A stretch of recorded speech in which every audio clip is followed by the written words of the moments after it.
তো আজকে বানাইছি মানে মটর তরকারি আর হচ্ছে লুচি। তো hello everyone, welcome to my new blog. তো আমি এই রেসিপিটা ভাবছি তোমরা লোকে একটু শেয়ার করি।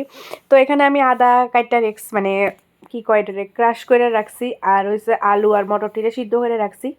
তো এখানে কড়াইটা গরম হয়েছে একটু হাত দিয়ে চেক করতেছিলাম, কারণ কড়া ঠিকঠাক গরম না হলে তেল দিবার পর তেল দিয়ে একদম ঠুস ঠাস করে বাজির মতো ফুটে, তো যেটি খুবই ভয়ানক।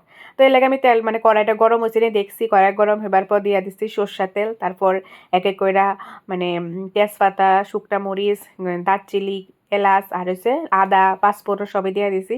আর রান্নার প্রথম ধাপটা আমার কাছে খুবই ডরের, আমি একদম অনেকটা দূরে থাকি, তোমরা ভিডিও দেখলে বুঝতে পারবা যে আমি অনেকটাই দূরে, কিন্তু খুবই ডর লাগে। আর তারপর দিয়ে দিছি টমেটো। তো টমেটো আমি লাস্ট মোমেন্টে মনে পড়ছে যে টমেটো দিমু, প্রথমে মনেই আসতো না। তো যাই হোক, একটা আমি এখানে টমেটো দিয়ে দিছি, তারপরে এক এক করে লবণ দিয়ে এটির একটু মানে টমেটোর একটু ভালো করে ভাজা নিতে আসলাম। তারপর এটির মধ্যে দিয়ে দিছি হলুদ, যেহেতু মানে আজকে এমন কোনো মানে মরিচ দিছি না, আমি মানে কাঁচা মরিচ দিছি না, তো যাই লাগে একটু হলুদটা একটু বেশি করে আমি দিয়ে দিছি যাতে কালারটা ধরে। কিন্তু আমি যতই তরকারি একটু লাল করতাম চাই, তরকারি কিন্তু আমার লাল খুবই কম হয়, এটা কালারটা জানি কিরকম হলুদ কালার হয়ে থাকে। তো যাই হোক, এখানে ভালো করে আমি টমেটোটা একটু কষায়া নিছি, আর মশলাটা আমি একটু পরে দিব, আগে একটু ভালো করে কষাই নিছি। কষাই দিয়ে দিছি এখানে আলু আর মটরটি। যেহেতু আজকে শনিবার, তো পেঁয়াজটা আমি খুব কমই ইউজ করছি। তো ভাবছি একদম পিওর ভেজ খামো আজকে, তো কোনো পেঁয়াজ টেয়াজ দিছি না। নর্মালি কিন্তু পেঁয়াজ দিই, কিন্তু সত্যি কথা আমি পেঁয়াজ দেয়া এইসব তরকারি রাঁধতে পারি না। আর আমার নিরামিষ তরকারিতে আদা আর পাঁচফোড়ন না হলে আমি তরকারির স্বাদই করতে পারি না। তো যাই হোক, কথায় কথা এখানে আমার যে মটর তরকারি আলু দিয়েছিলাম এটি কিছুটা ভাজা হয়ে আয়ে পড়ছিল। তারপরে একে করে সব রকমের মশলা দিয়ে দিছি, জিরা, ধনিয়া, তারপর একটু ঝালের লেগা দিয়ে দিছি শুকনা মরিচ। মানে সত্যি কথা ঝালের থেকে বেশি কালারের লেগে, আমার তরকারি লাল কালার হলে খুবই ভালো লাগে। তো তারপর দিয়ে দিছি এখানে লাল হইবার লেগা কাশ্মীরি মরিচ, যেটি অল্প দিছিলাম। তারপর এটি আবার ভালো করে কষায় নিতেছি। আর আমার এইসব তরকারি রান্না করতে খুবই টাইম লাগে, কারণ আমি 14বার মতো কষাই, শুধু কষাই নিচে দিয়ে আবার একটু একটু লাগা জায়গা, আমি তবু কষাই। আমি ভাবি যে বেশি কষাইলে মনে হয় বেশি স্বাদ হইব। তো যাই হোক, আমার কোনো তরকারি রান্না করতে কোনো ভুল হলে তোমরা আমারে কইয়া দিবা। তারপর এটিতে ভালো করে কষাই নিছি, কষায় আবার একটু ঢাকা নিছিলাম, কারণ ঢাকলে একটু আর একটু সিদ্ধ হয়ে আইব। তাই যাই হোক, ঢাকা উঠায় পর একটু মানে একটু একটু জল দিয়ে কষাই, আমি একটু জল দিই, জলটা শুকাই গেলে আবার জল দিই, তারপরে আবার কষাই। এরকম করে তরকারিটা আমি ভালো করে কষাই, কারণ আমার মা কইছিল তরকারি নাকি যত বেশি কষে তত বেশি স্বাদ হয়। তো এই জিনিসটা আমার একদম মাথা ঢুকে গেছে, গেলে আমি অনেক ভালো করে কষাই একদম। তো যাই হোক, এখানে আমি একটু চিনি দিয়ে নিছি, কারণ চিনি দিলে নাকি তরকারির টেস্ট অনেক ভালো হয়। আর তোমরা কারা কারা তরকারির মধ্যে চিনি দাও অবশ্যই কইবা।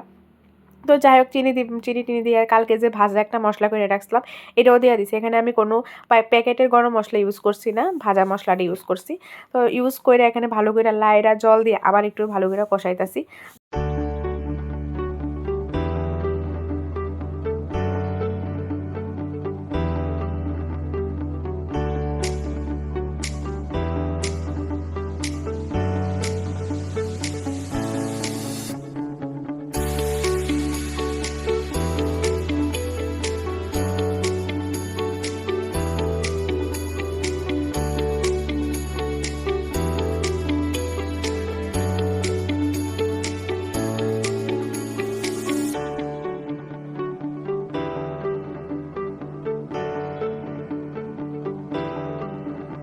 তো এখানে ভালো করে লাইরা টাইরা এবার জল দিয়া দিতাছি, কারণ বেশি করে একটু জল দিয়া দিমু, কারণ যখন উতরাইবো জলটা কইমা যাইবো গা।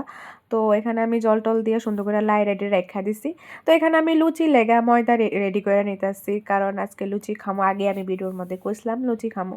তো ময়দা আমি নিয়ে নিছি, এখানে ময়দার মধ্যে যা যা লাগে তেল, লবণ, এখানেও আমি চিনি দিছি, কারণ মানে আটাটার মানে ময়দাটার মধ্যে চিনি দিলে লুচিটা খাইতে অনেকটা ভালো লাগে। তো এখানে আমি সবটি লুচি বেল্লা নিছি, বেল্লা তেলও দিয়ে দিছি। তারপর আমি একে কইরা দিছি, কিন্তু কত এক ঘটনা হয়েছে এখানে, প্রথম মানে ডরে যে আমি লুচিটা দিছি এটা পুরা এগরোল হয়ে গেছে, মানে লুচি পুরা বইটা গেছে গা, লুচি বইটা গেছে গা। তো যাই হোক, এটা আস্তে আস্তে ছড়াইতে আসলো, আমি হাতাটা দিয়ে ছড়াইয়া দিতে আসলাম ছাঁকনিটা দিয়া। এত ডর লাগে আমার লুচি দিতে, তেলের মানে মানে লুচি ছাড়তে এত ডর লাগে যে আমি আর অনেক দূরের থেকে দিই, যার লাগে একদম এটা প্রথমে বইটেই গেছে গা। তো কিছু করার নেই, এমন লুচির স্টাইল দেখে আমার প্রথমে খুবই হাসি উঠে গেছে নিজের উপরে। কিন্তু পরে যে লুচি দিয়ে আবার দিয়েছিলাম এটি কিন্তু আবার ঠিকঠাক করে সুন্দর করে দিছি, যেটি আস্তে আস্তে ফুলতে আসলো। আর লুচি ফুললে এত মজা লাগে, এত আনন্দ লাগে, এত খুশি লাগে মনের ভিতরে। নিজের উপরে নিচে ফিদা হইয়া জায়গা লুচি ফুললে।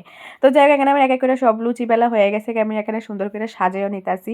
তো মানে দেখতে কিন্তু খুবই সুন্দর লাগতেছে, খুবই টেস্টি লাগতেছে। তো জানি না খাইতে কিরকম হইব, তোমরা দেখে কই আমার তরকারি লুচি কেমন লাগতেছে।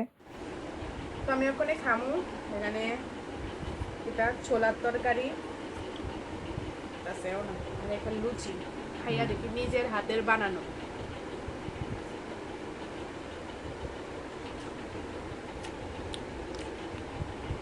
ইদানিং একটু বেশি ভালো রান্না করতে হয়।